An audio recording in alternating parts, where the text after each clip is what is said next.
Okay, I get intuitions from time to time, and they often come unexpectedly, out of the blue. And my first reaction is pretty much always to resist them, to hold it off until I can think about it and analyze it. And if I do that, then the intuition usually, or the opportunity is usually passed by.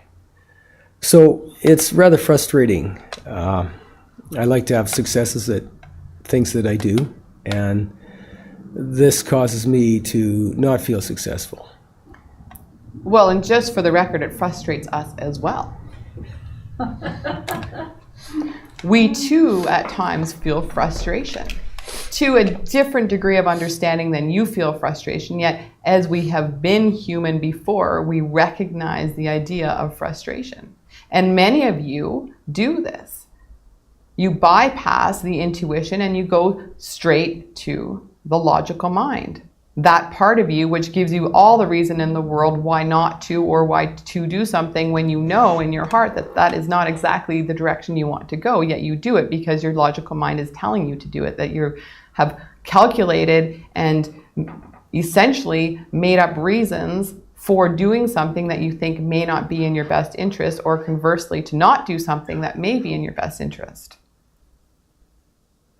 And the reason why you do this is because many of you have simply got in the habit of doing it. Many of you have not grown up with the idea of tapping into your intuition to the same degree as perhaps other people. So you need to start from scratch. You need to retune yourself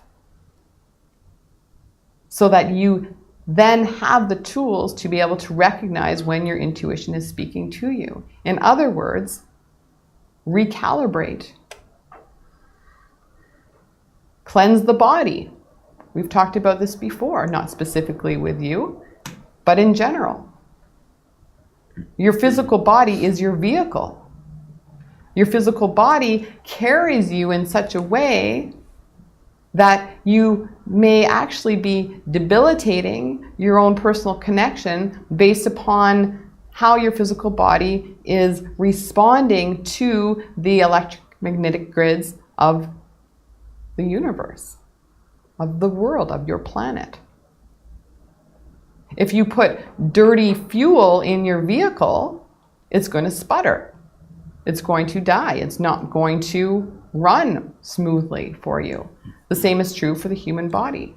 So when we're talking about tuning into yourself, to do this, you need to start with the very realistic aspects of life. Cleanse the human body. Get your body clean. Keep it clean as much as possible. At least think that it's clean. Through the thinking of it and the feeling of a clean body, you may actually have the dirtiest body in the world, yet still be able to have the clearest connection ever because you don't think that it's dirty. So don't let us talk you into thinking that you have a dirty or clean body. This is not exactly where we're meant to go with this conversation, yet nonetheless, here we are. So cleanse the body.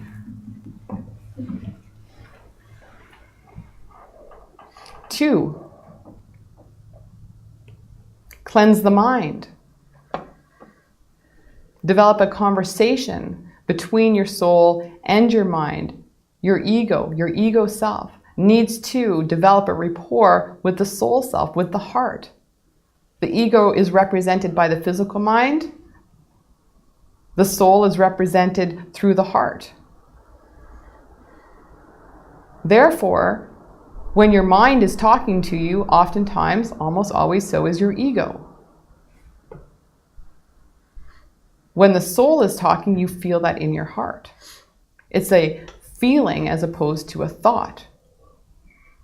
Intuition is a feeling. Intuition is a direct link to your innate self, that which is connected to your higher being, that which is connected to source energy, that which is eternity in and of itself, divine creation. Therefore, how can your intuition be possibly anything than a feeling? You can't turn really a feeling into a word, although you try. It really actually is not possible to do. There are things that are actually impossible. This is one of them.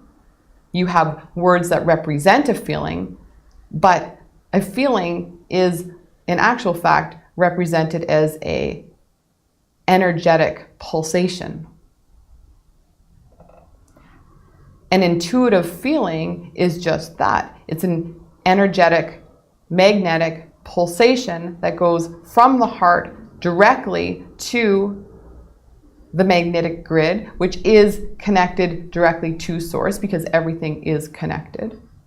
So when you follow this pulsation, when you feel this pulsation, it will be represented and expressed through your physical body in a variety of different ways. I believe we actually did talk about this last time we were here.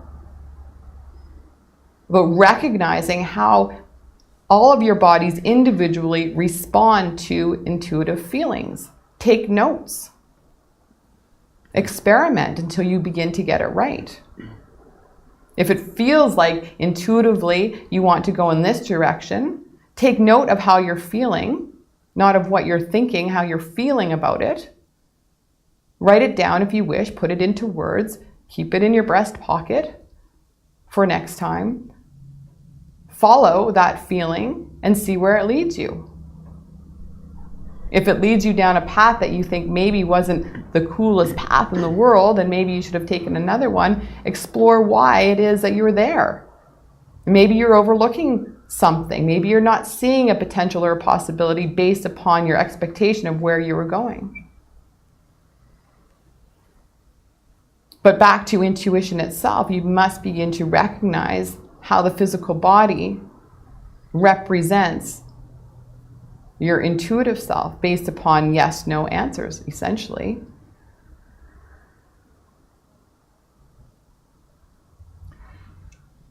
The reason why oftentimes many of you feel as though you have missed the mark is because you have.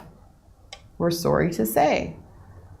And this is simply because you are overstepping the intuition, going straight into the logical mind to make your decisions. This is backwards. Make your decisions based upon your heart-based feelings. And once you have made that decision, stick with that decision. Don't let your ego self, your mind, talk you out of it. Know that you've made the right decision for the right reason. Know that the universe will support you and where you desire to go. Know that you have the potential and capabilities and abilities, and if you don't, find a way to make them happen. This is where you begin to employ the physical mind. So now you've made your decision based upon your heart-based belief that is connected to source creation, tapped into pure potential. So you're already on the right track. Now is when you bring in the mind. How do I do this? This is what I want to do. This is where I want to go. How do I get there? Well, now you need me. I will help you figure that out. You need to take this course. You need to buy that ticket. You need to do this. You need to do that. And as you do all these things that you are now employing your mind to sort out for you, the soul self, the heart, is still in the driver's seat. The logical mind is simply the co-pilot, helping you maneuver through the logistics of getting to your desired location based upon the fundamental truth that that location really doesn't actually exist. You're just on a path that's heading there, but you may not actually land right there in that specific spot, but that is okay. Something better may come along for you. Enjoy the ride. Smell the roses along the way. Pick up the synchronicities that are placed before you. Ultimately, these are gifts to yourself. These are breadcrumbs. These are treats for you to enjoy. There's abundance in all of this.